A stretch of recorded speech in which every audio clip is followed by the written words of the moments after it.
Hey everyone, I'm Matt Burns and this is TechCrunch Live, where founders help other founders build better venture-backed businesses. And it sounds like a suicide mission to me, but that's why I'm at TechCrunch, and Garima Kapoor is the CFO and COO of a billion-dollar company. Minio competes directly with Amazon S3 by selling object storage. But there's an interesting twist. You see, their program is open source. Garima co-founded the company in 2014 and has helped since grow it into a major player in the enterprise-grade object storage. And the pitch sounds amazing. It's simple, high performance, and native Kubernetes integration. And of course, it's open source. So what more do you want? So yeah, I'm excited to have her here to speak to competing with major incumbents and doing so with an open source alternative. Mark Rostick from Intel Capital is here too. Mark invested in both of the company's Series A and Series B and can speak directly to the company's trajectory and the differentiating factors in the marketplace. Interviewing these two is a longtime TechCrunch writer, Ron Miller, and I'm so happy to have Ron here. Ron's been writing about the enterprise space for years and knows the market well. The only thing I know about Kubernetes is I don't know how to spell it. So if you have any questions, and I know you do, put them in the Hopping chat and Ron will get to them eventually. And stick around until after the interview. We have three amazing enterprise companies that are going to pitch these two, and then we'll get some feedback. So with that said, I'm going to get out of the way. And Ron, the show is all yours, man.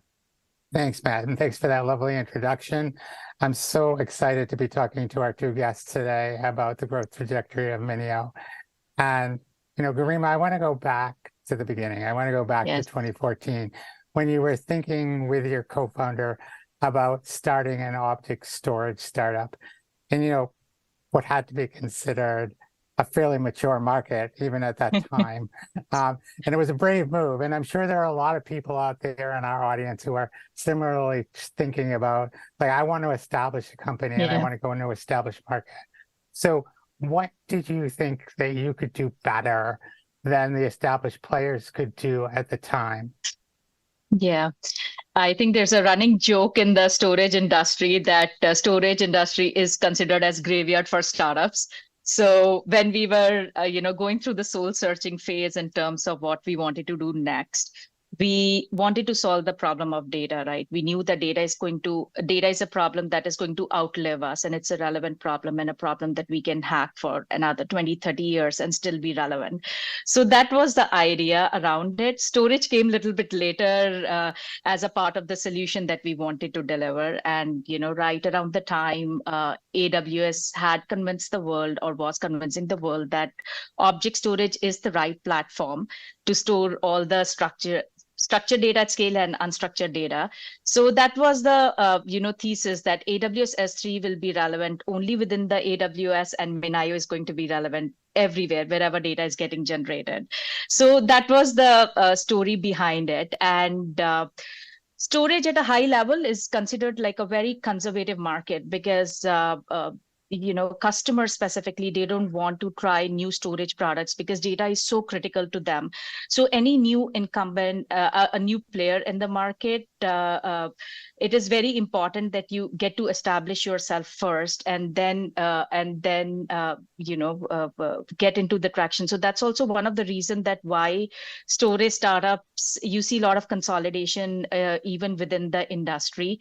So for us, when we started, the industry was going through a tectonic shift, as I might say. Cloud was just still coming up, and cloud native technologies were still coming up. And we knew that S3 or object storage is foundational to cloud. And if enterprises have to bring those same practices in-house, they will need something like S3. So we took a very different approach in terms of addressing the problem. And even back then, as we were going through the fundraising, a lot of our investors told us that this problem is already solved. Why don't you, go and focus on something else? We were like, no, 10 years from now, back when we started in 2014, our thinking was that data is only going to grow at an exponential rate, and they will need a system like Minio to store the world's data. So, right. Yeah, yes, we are very excited about it. Yes. I mean, especially now with all of the AI stuff that we're hearing about, it's all data driven, right? Yes, it is all. And if you see, it is all on object. I think that is the foundational element, because if you see AWS when AWS was launched, first came S3 and then came the ecosystem around it. So, all the foundational services are built on object storage, and there's a vast ecosystem of AI ML applications, big data workloads applications running natively on top of Minio or object storage. The world of SAN and NAS and VMs is considered legacy in like a cloud native world. So that's how we view it. It's Kubernetes and object storage form the foundational pieces of anyone who's wanting to build the new age architecture. Mark, you weren't there at the very beginning, but you came in at the Series A. And, even at that point, early stage startup going into an established market, what did you see in this company that made you want to invest in it? And what maybe scared you about investing in a company that was going into a space where, as Garima said, early investors maybe had a little bit of reservation about? Everybody talks about venture capital being a fast business. You meet somebody, you do a deal quickly and you start working together. Garima and her co-founder AB and I think we talked for 2 years before I made the investment in the Series A. And this might be redundant to say I was a frustrated storage investor. Maybe all storage investors are frustrated, but what I saw was, as you had said, Amazon with S3 had basically built a standard. The S3 API set was something that developers had adopted, and it was clear it was going to win in the market. But storage at that time was still thought of as a destination. I have to go to the storage to get my data. And with the proliferation of cloud architectures, they weren't limited to the hyperscaler environments. It wasn't limited to Amazon or Microsoft or Google. It could be anywhere. An enterprise could build one. And there were also applications starting to be built at the edge. And so people were still having to go back to their data. So even if that data was at Amazon, they had to go to Amazon to get it. If you could have your data anywhere, and you could write applications that anticipated that your data could be anywhere, wouldn't people adopt that in a way that they never did before? Wouldn't it be nice for developers to define where the data should be and not IT? And if they could do that, wouldn't they adopt it readily and change the market profoundly, right? Couldn't you have capabilities you never dreamed of before? And that was really, from my perspective, the dream that Garima and AB were talking about that was so exciting for me was, yeah, we can break out of this paradigm of I go to IT, I sell them a box with some storage in it, and they define who can access it and how to access it, right? If the developer's imaginations can take storage where they want to go, what is the realm of the possible? And that's what we talked about a lot. And that's what got me so excited, even in the face of, EMC was out there, HPE was out there, IBM was out there. In addition to, Amazon, IBM spent a lot of money on CleverSafe back then. And we all thought, oh, well, is that the end of the object storage opportunity? This was a new way of looking at the problem. It was also a chance to free storage from hardware, in the sense that you could use whatever hardware you wanted and adopt a storage, again, where you wanted it to be. And that gave everybody a lot more flexibility. And so those things all combined to help us sort of dream about, well, how big could this really be? Because data is a little bit like cybersecurity. It's the problem that persists no matter what other innovation happens, right? You always need a place to put your stuff, and you always need a way to make it safe. And we just felt like that is an opportunity that's limitless, and it feels like a great time. And, you meet great people with a shared vision, and that makes it really easy to want to invest. And that was the experience I had with them at the beginning.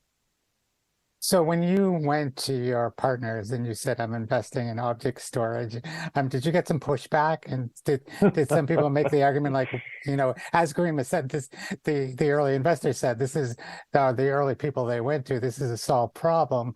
What kind of defense did you have to make, to get this investment, in terms of some people maybe thinking that it wasn't as good as you thought?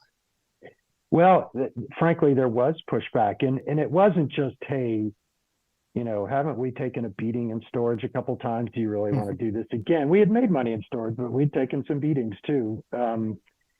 It was also how it's so early, and we're thinking about getting the software in developers' hands first before we think about how to monetize it.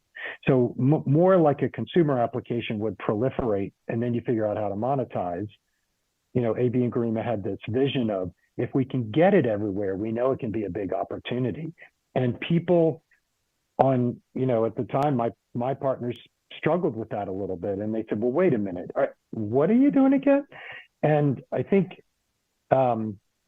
I'd like to think I'm really a persuasive person, but I think it was also just, we were able to sort of say, look, here are the things I've already talked about, right? It was storage has to get bigger, and you can't be locked into one location or one vendor, because having all your stuff at Amazon is really limiting in a lot of ways, because you're limited to what they innovate on, not what you might want to innovate on. And we have to break free of that paradigm, and people are going to want data in all different kinds of places.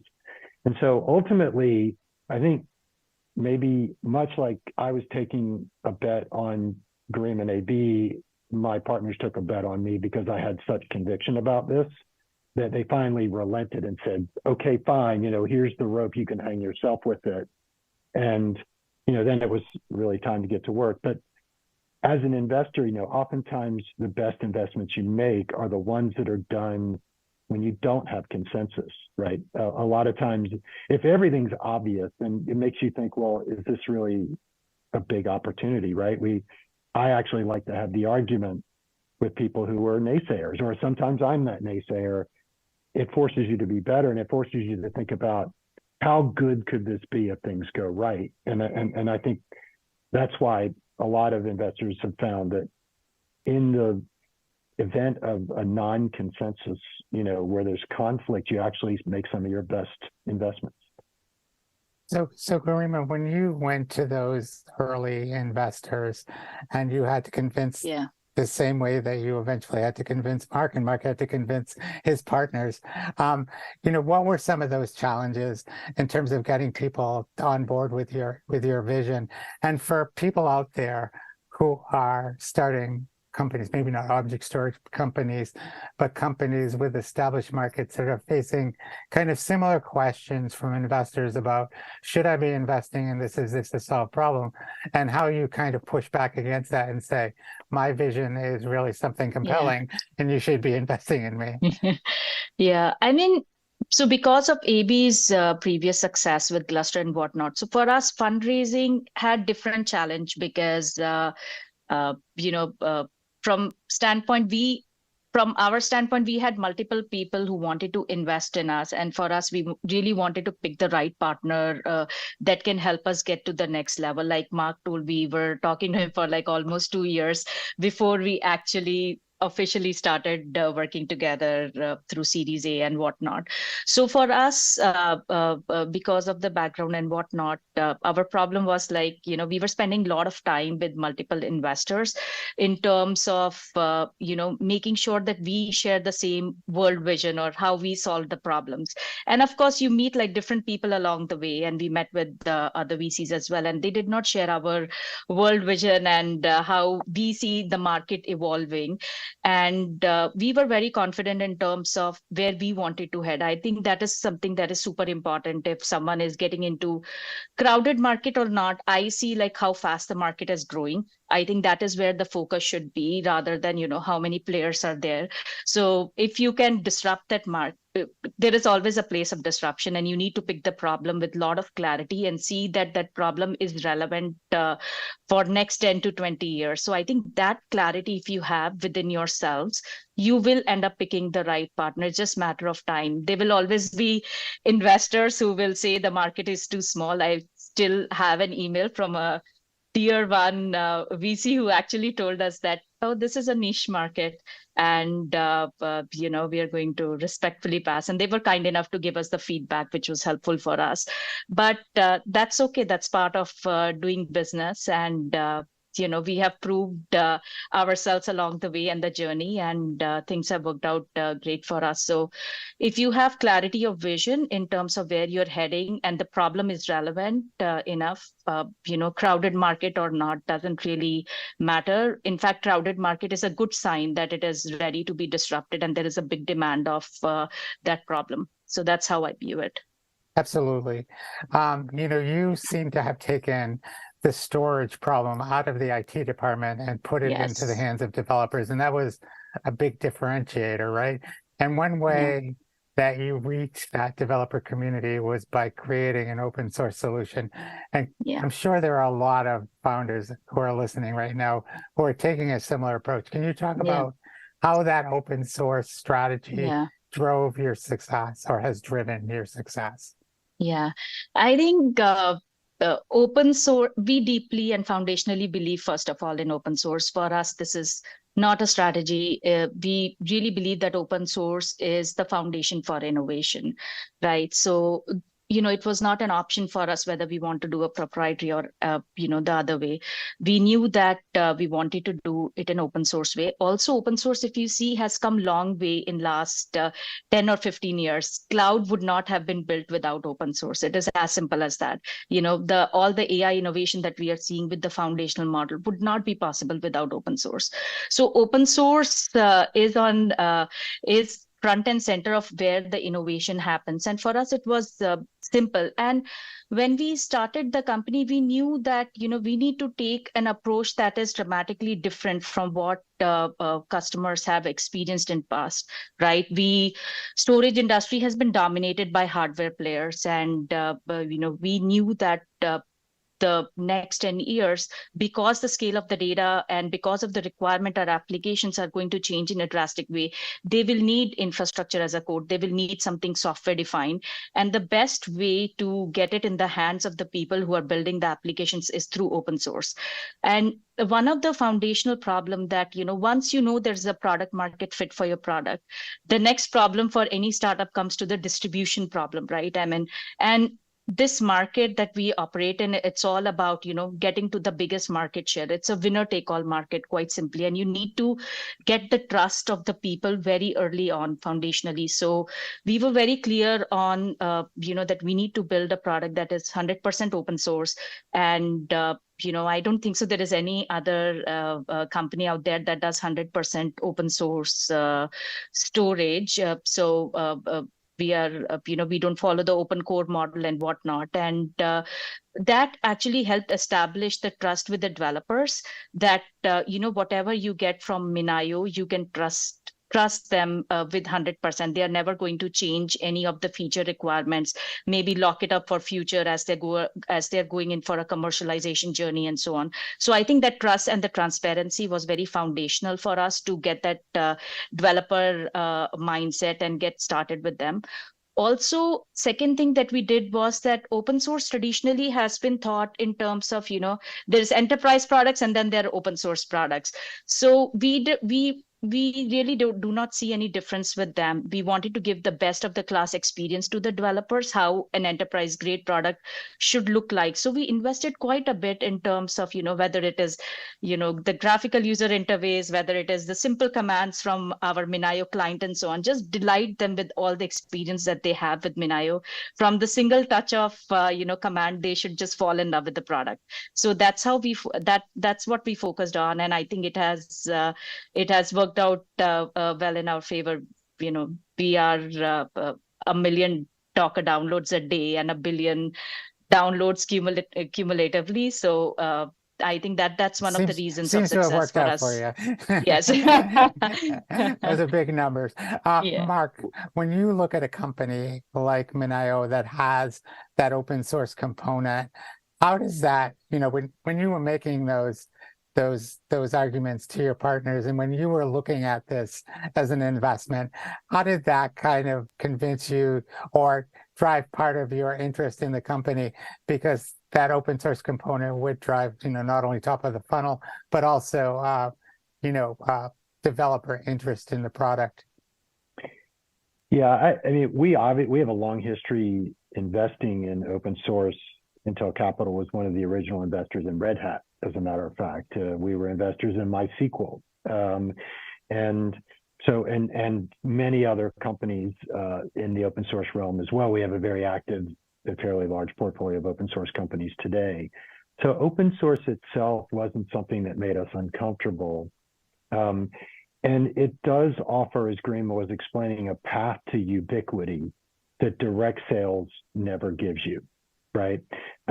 Because you're being pulled by people who like your stuff. So if you make it beautiful and simple and useful, the market will tell you, right? You don't have to go explain it to them. And that's one of the most exciting facets of it from our standpoint as investors. I think what was particularly interesting is that Minio was breaking a paradigm by making it open source and targeting developers, right? Storage had been this very regimented, expensive, complex market that was the realm of big companies who had 20-year relationships with IT. And they protected those, those accounts with their balance sheets. They would buy business, they would force everybody out because it was so expensive to sell storage.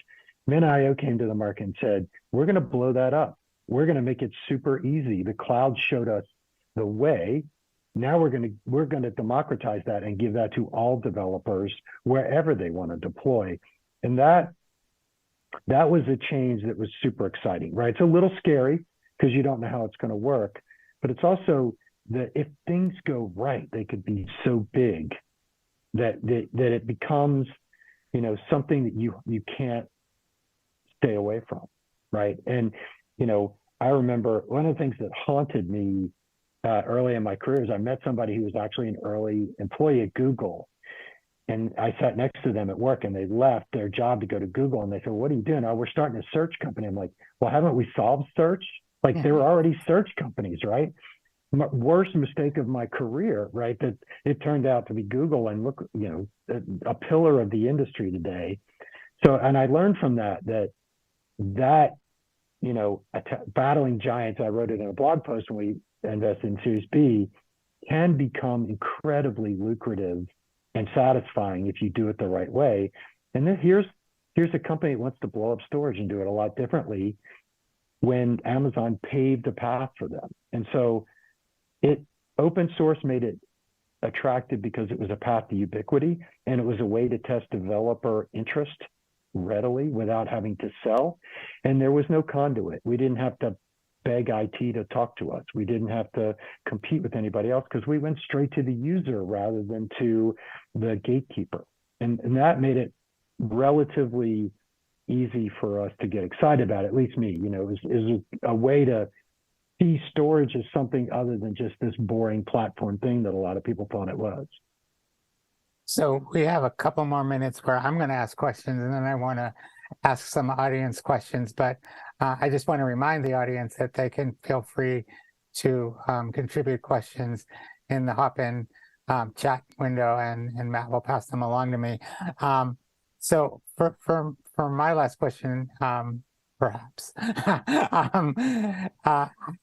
the time that you created this, this company, Garima, you created in 2014. Kubernetes came along in 2015, and cloud native became a big part of what you do. Yes. What happened when you saw Kubernetes and you saw this rise of cloud native computing, and how did you decide that you wanted to make your solution a part of that?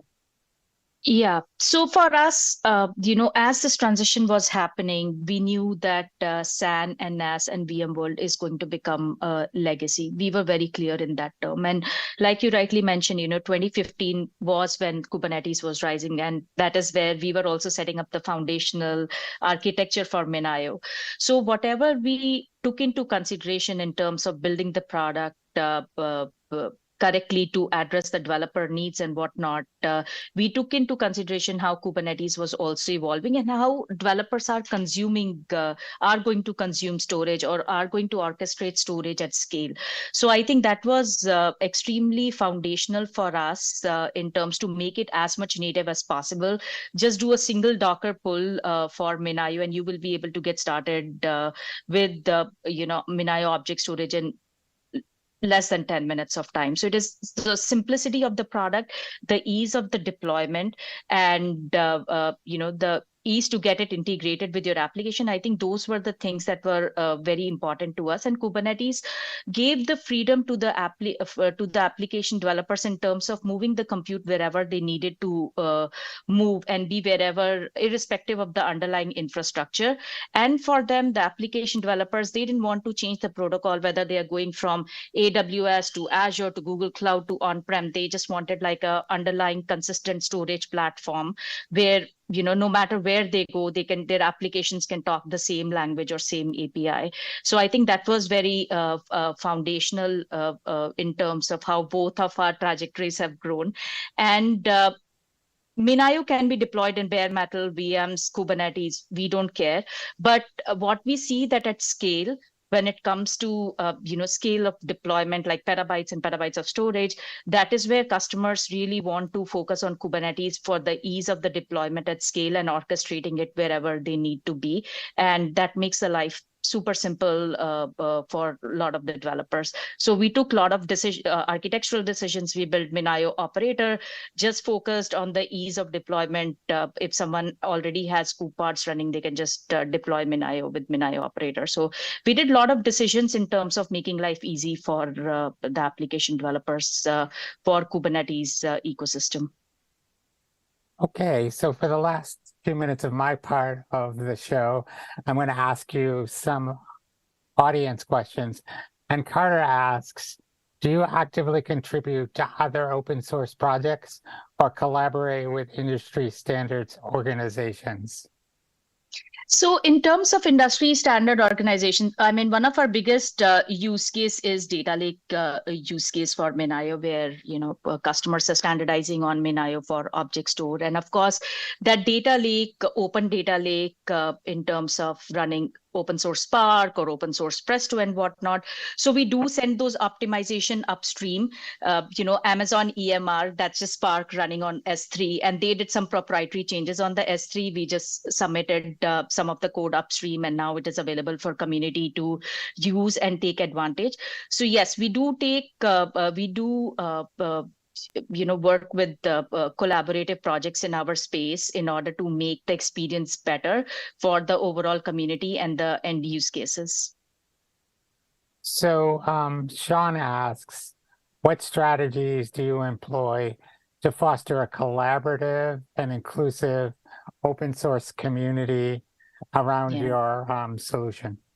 Yeah, I think transparency and trust have been the cornerstones in terms of maintaining and building that developer community for us. So right now we have around, I think, close to 24,000 members on Slack hanging out, helping each other. And that Slack member, our whole theory is that Slack is a place to help each other. It is not a place to, sell your licenses and whatnot. So we are very clear in those terms that, we are there to help each other. And I think that instills a lot of trust and confidence within the developers that they can come and freely explain their use cases, talk about the current issues current challenges that they are facing and how we can help them solve. So I think a lot of foundational things in terms of open communication, our newsletters, even communication through GitHub, it has been extremely transparent with the developer. And I think that is what has been, the cornerstones for us to build a healthy developer ecosystem. One thing that I'm curious about is how the community that you've built, and obviously you have this tremendous download numbers, and people are obviously interested in what you're offering, but how did the community building aspect contribute to the success that you've seen overall with the company? I think I attribute them, most of our success. I mean, community has been foundational for us, and we've been very true to what we are as a company, what we are as a product to our community through our communication with them. And, because Minio is open source, it gets deployed under multiple different environments. It gets tested across the board.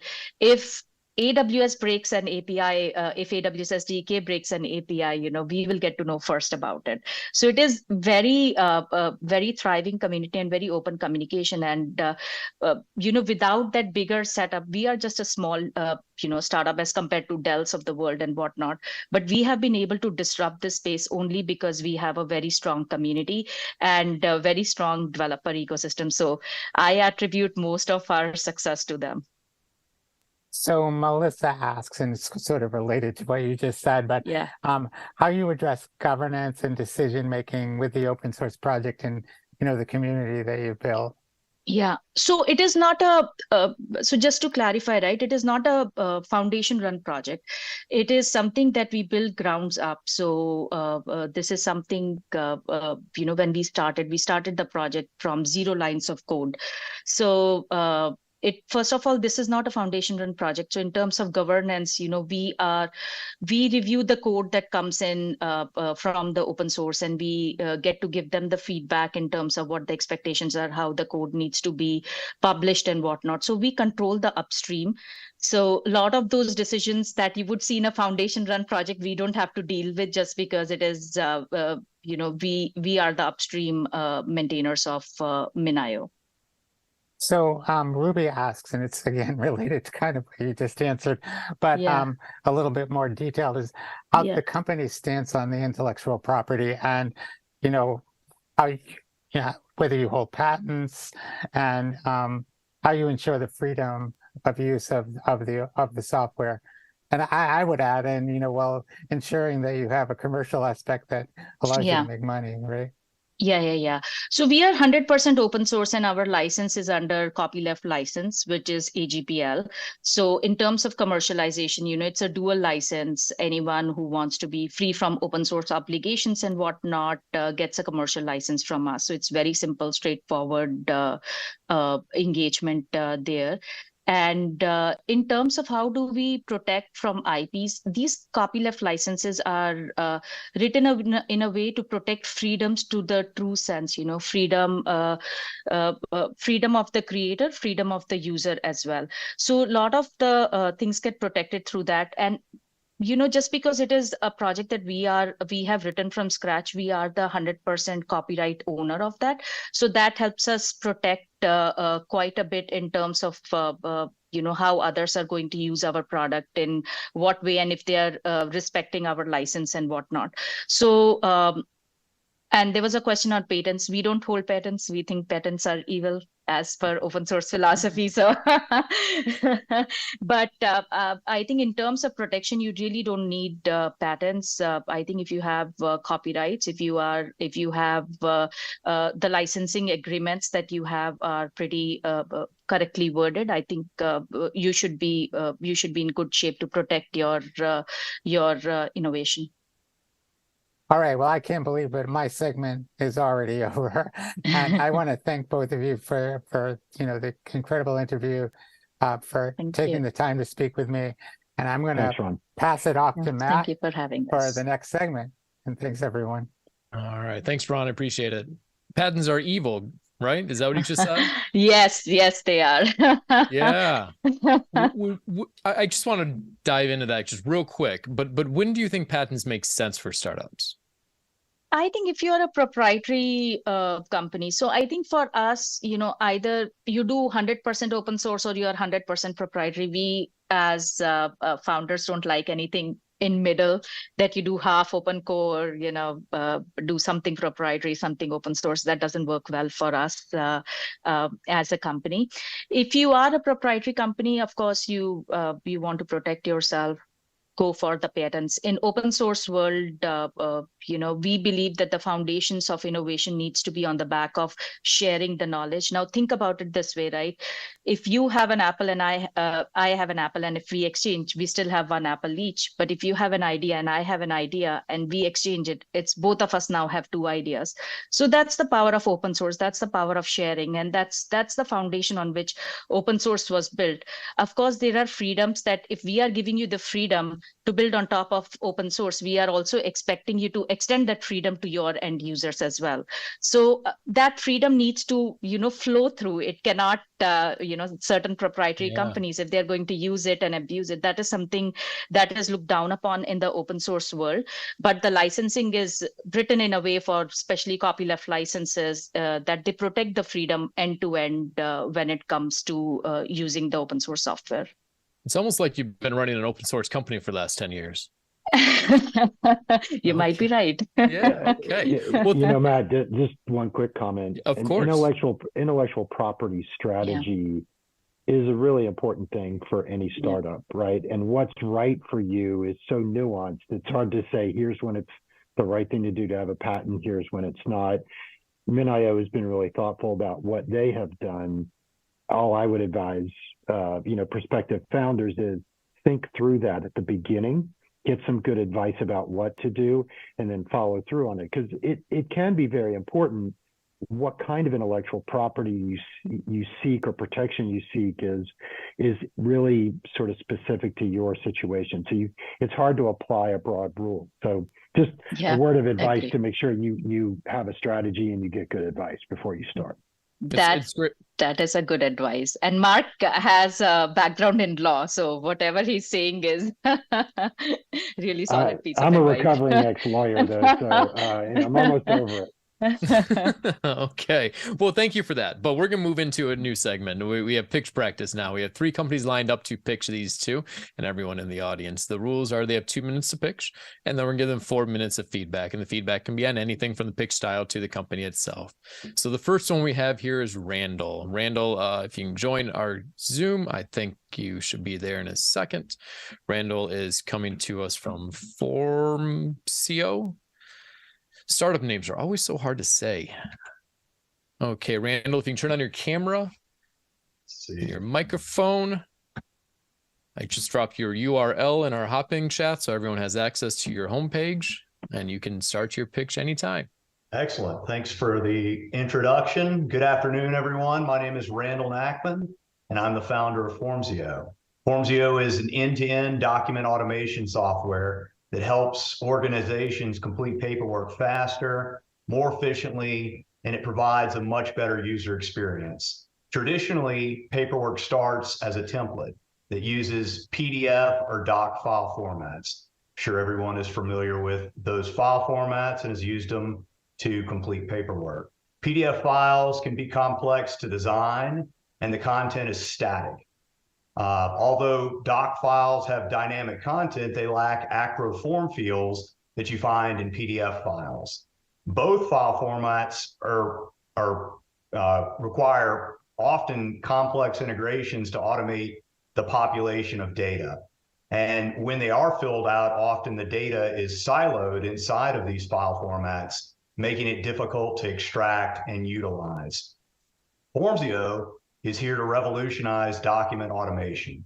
Formsio provides dynamic HTML document templates instead of static, inefficient PDF or doc files that are easy to create, just like a Google document. Formsio centralizes the transactional data, making it easy to generate documents in real time. We also provide digital signatures and workflow management to easily complete the paperwork. I started my career in the mortgage industry, developing loan origination software. I witnessed firsthand the challenges associated with completing paperwork.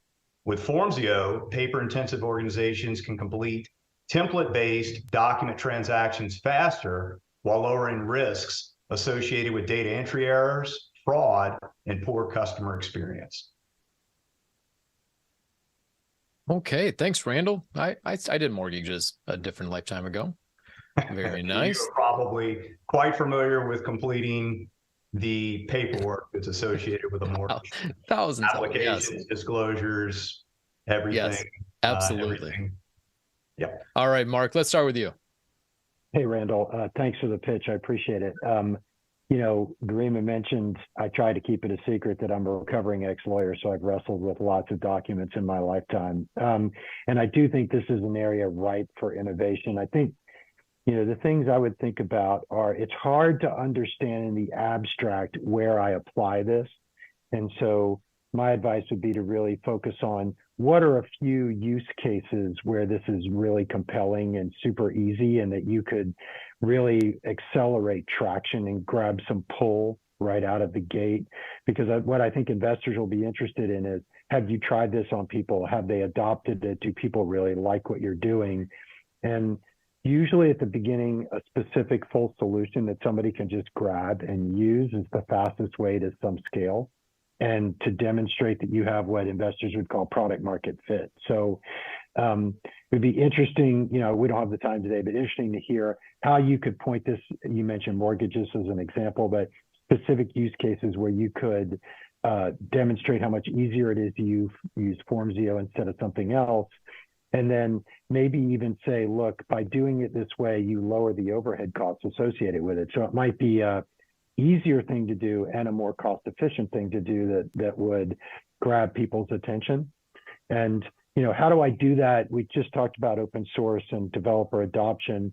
Who's the persona that grabs this first? Is it, I'll extend your mortgage example. Is it a mortgage broker? Is it the real estate agent? Is it the home buyer?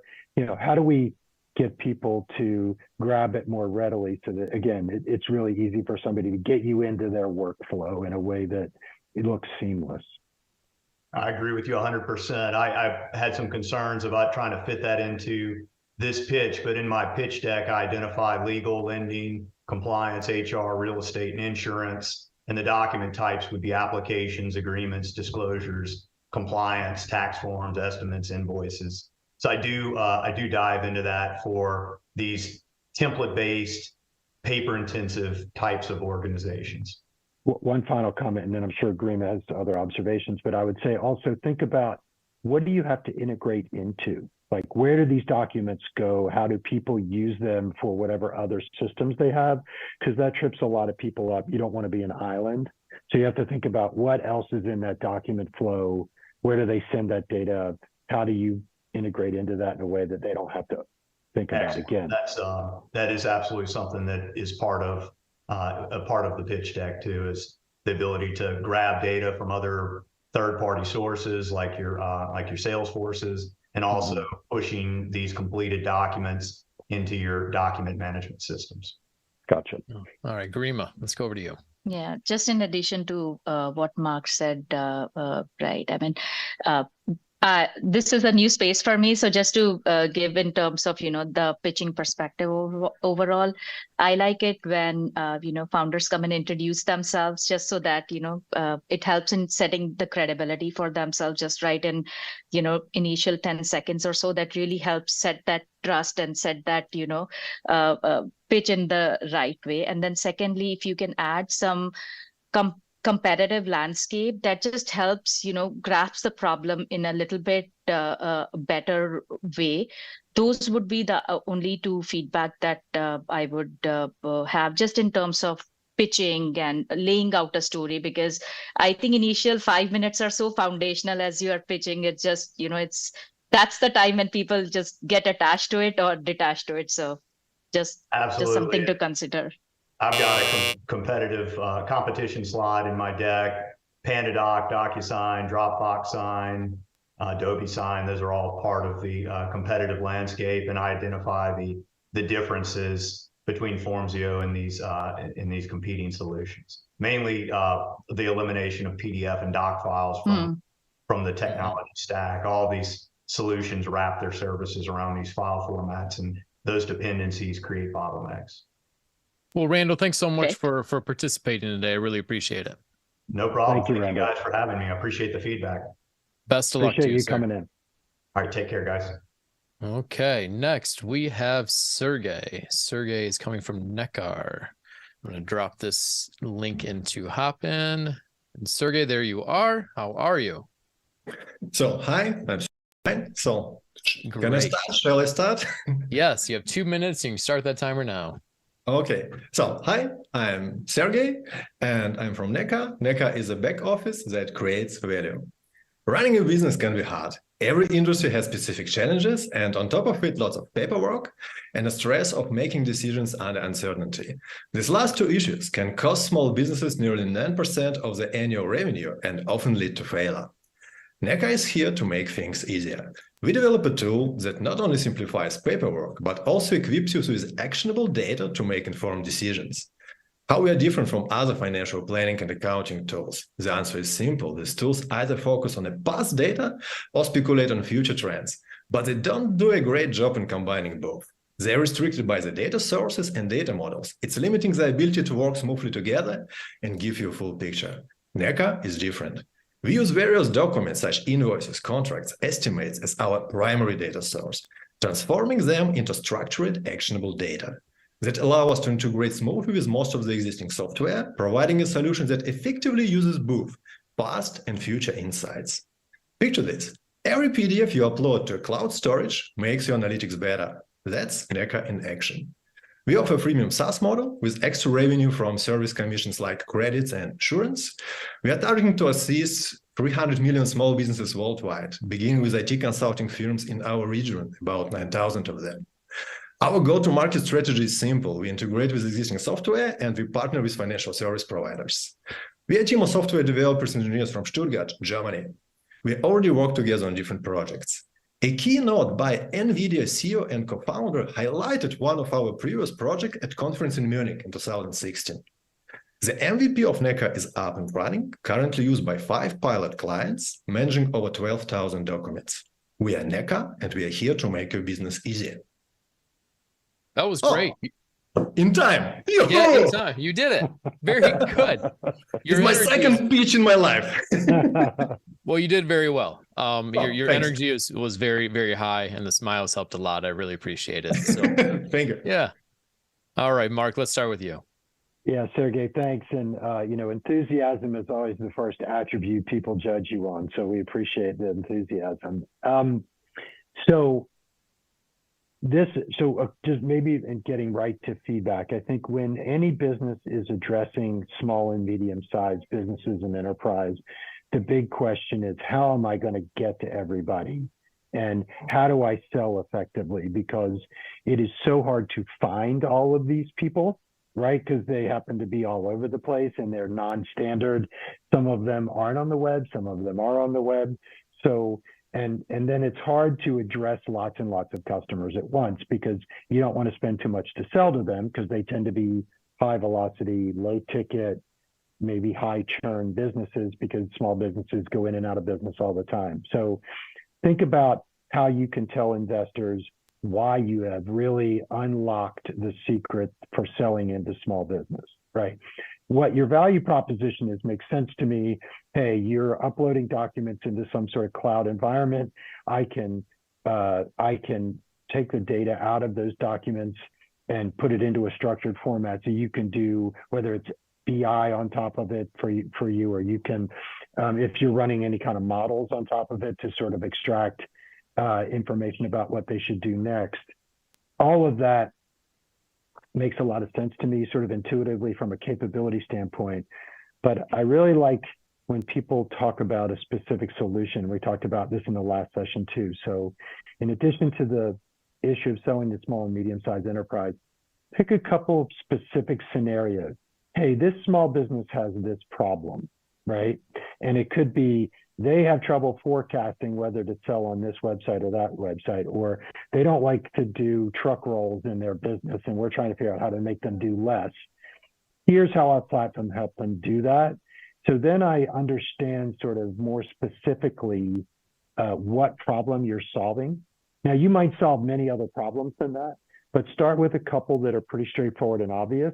And that helps me start to really understand why a small business person would buy it and how much they should spend on it, right? Does this take the place of something else they're spending money on? Or is this something new that will, if they spend money on it, does it drive more revenue? Does it drive less cost? A little bit more about sort of what is the benefit that the SME owner will see? I think that helps investors sort of, we always joke, is it aspirin or is it vitamin, right? And so how do we judge what you're doing for them? And sorry, I'm taking too much of the time. I'll let Garima talk. That was fantastic advice. I didn't want to stop you. All right, Garima. No, this is great advice. I mean, that's what I wanted to give as well as part of the feedback, that I think going deep and being focused on what problem that you want to solve, whether it is, from marketing standpoint, driving the analytics on, whatever the data that you are collecting on your platform, or whether it is from sales standpoint of view, you need to go a little bit deeper and be focused. I think it just helps translate the value quickly to the investor, as well as easier to explain to the end user as well. So something for you to think about. Otherwise, your energy was great, and I quickly got what you were doing. So that always helps. Okay. Sergey, did you say one of your early customers is a chicken farm? No. Oh, I thought I heard that. Sorry. I There's a confirmed big that with one of operation. my producers and everything. I thought for No. sure I had a good question there. Yeah. Sergey, the other thing I would say is that also think about, even in a short 2-minute pitch, how do we make money, right? Why is this such a big opportunity of the other two things, right? This is like, we take a piece of the action on a transaction that the company does. We charge a subscription fee. And why will, if it's, we charge $10 a month, why will hundreds of millions of people use this? We charge $250,000 a year. Why will a lot, maybe not that, so help us frame the opportunity in your eyes. Why, I always think about a founder at the beginning should be able to say to a venture investor, an institutional venture investor, how can I get to 100 million in ARR, right?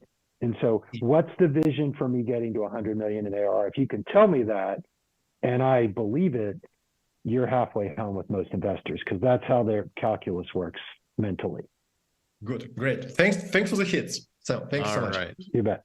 Thank you so much, Sergey. All right, we have one more for today, and then we're going to cut out. So we got John. John is coming from Classify, and I'm going to drop that in. John, are you there? If you can turn on your camera and your mic, that would be fantastic. I'm not seeing anybody. That's the beauty of doing a live show. I never know what's going to happen. And my producer, Julio, is telling me that John is not available. I'll give him one more second. All right, friends, that's it. So we're gonna cut the show short. And John, if you're in the ether somewhere, drop us a note. You talk to Michael, and we'll get you on first thing next week.